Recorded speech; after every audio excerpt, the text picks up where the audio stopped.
A group of 7 hikers were on an expedition to explore the Khamar-Daban mountain range in the summer of 1993. Lyudmila Korovina, a 41-year-old mountaineering guide with experience, was in charge of the expedition.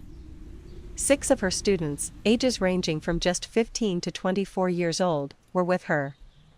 She had meticulous attention to detail and had planned every aspect of the expedition, leaving nothing to chance. On August 2, 1993, as the hikers set out, everything was going according to plan. The group was one of 3 hiking parties in the area at the same time. Lyudmila's party was expected to be met 3 days later on August 5 by another party headed by Lyudmila's daughter Natalia.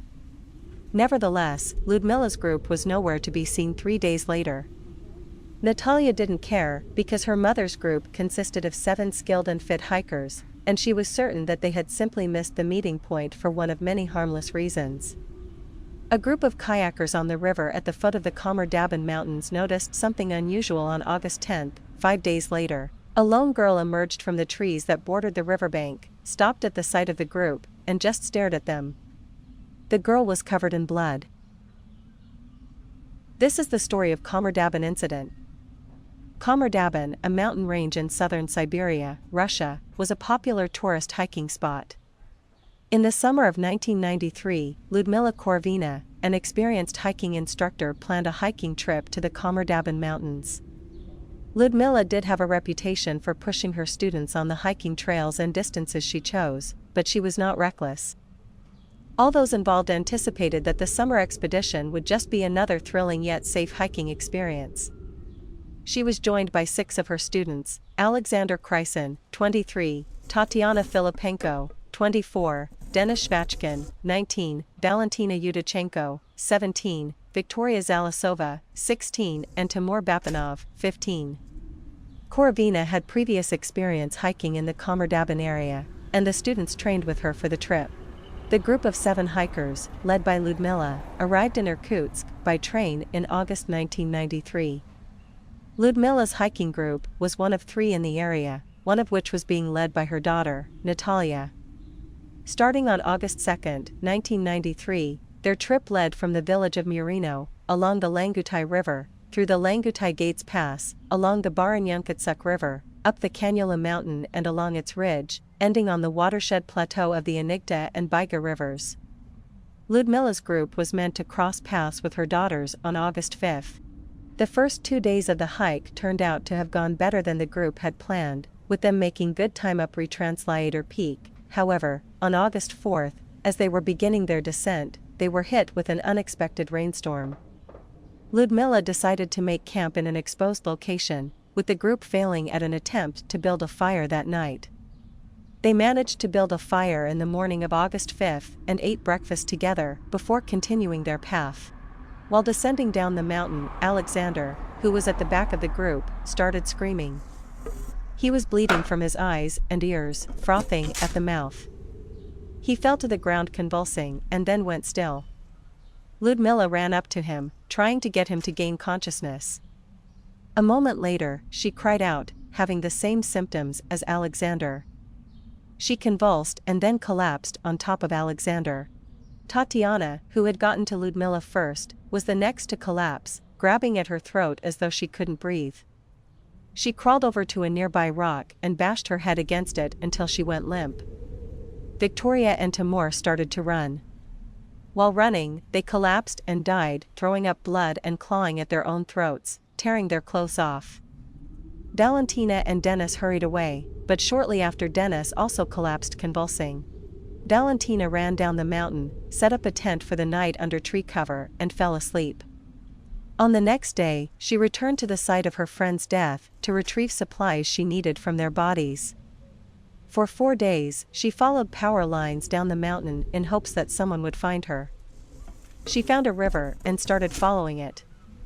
On August 9, she was found by a group of Ukrainian kayakers, who took her to the nearest police station where a report was filed. Valentina did not speak for several days. The official search was conducted on August 24, led by Yuri Golias. Because Valentina had not been able to recount her version of events yet, it took 2 days to find the bodies using helicopters. The hikers' bodies were noted to have been partially undressed. All of the dead hikers were found to have signs of bruised lungs. An autopsy, carried out in Ulan-Ude, concluded that Alexander, Tatiana, Timur, Viktoriya, and Denis died of hypothermia, and Lyudmila had a heart attack. Protein deficiency due to malnutrition was listed as a contributing factor to their deaths. Multiple theories have been proposed to explain what caused the hikers' deaths.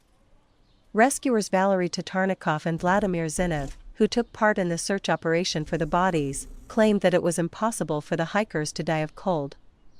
Zinov suggested that they might have died of altitude sickness. Tourist Vladimir Borzenkov and member of the search operation Nikolai Fedorov suggested that the hikers went mad due to infrasounds. Yuri Golias, the leader of the search operation, blamed their deaths on Lyudmila's negligence, claiming she was starving her students, which caused them to have vitamin deficiency. In a 2018 interview for Komsomolskaya Pravda, Valentina denied the theory that Lyudmila might have been responsible for the deaths. She believes that the cause of the hikers' deaths was pulmonary edema. The first explanation proposes that the hikers died in the exact way the autopsy report concluded they did, by succumbing to hypothermia after not being properly sheltered that night. In severe hypothermia, there may be hallucinations and paradoxical undressing, in which a person removes their clothing, which would explain why the hikers were found partially undressed. Certain parts of Valentina's story could have been unintentionally exaggerated by her, due to the fact that people who undergo a traumatic experience often misremember details of it. One theory suggests that the hikers might have stumbled upon a Russian military experiment conducted in the mountains and were killed so that the experiment would remain a secret.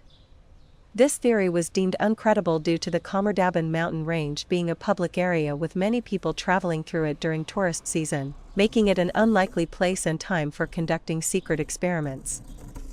Symptoms described by Valentina bear resemblance to death by nerve agents. In particular, the frothing at the mouth and convulsing match death by a strong nerve agent. The bruising of the lungs could also be a sign of death by nerve gas, as contact with it might cause respiratory distress. Cardiac arrest is also caused by it, matching Lyudmila's cause of death. Novichok, a family of nerve agents developed by the Soviet Union and Russia up to 1993 and considered to be the deadliest nerve agents to exist, were reportedly tested in areas near Khamar-Daban. The nearby Lake Baikal is known to be a toxic waste dumping ground. If the waste was washed downstream, the hikers might have drunk the toxins in their water. Some toxins might not have been visible in a standard toxicology report. Another theory suggests that the hikers might have hallucinated and got sick due to a mushroom poisoning. Lyudmila was known to be a forager and she taught the art to her students. One of the hikers might have accidentally added poisonous mushrooms to their breakfast. An overdose of psilocybin might cause psychosis, convulsions, cardiac arrest, and send a person into a coma. A common hallucination caused by psilocybin is to see other people cry blood. In the years following the Khamar-Daban incident, discussions about mountain safety gained traction. The memory of those who lost their lives that fateful summer became a compelling narrative that underscored the idea that nature, while beautiful and awe-inspiring, can also be ruthlessly unforgiving. The Khamar-Daban incident serves as a reminder of the complexities of outdoor adventure. It illustrates the need for both respect and caution when embarking on explorations in remote landscapes. As adventurers continue to seek the thrill of the mountains, the lessons from Khamar-Daban will remain a testament to the enduring relationship between humanity and the formidable force of nature. So that's all we got about the Khamar-Daban incident, and thanks for watching. If you liked the video, please hit the like button. If you want to see more videos, hit the subscribe button. And if you have something to say, please leave a comment.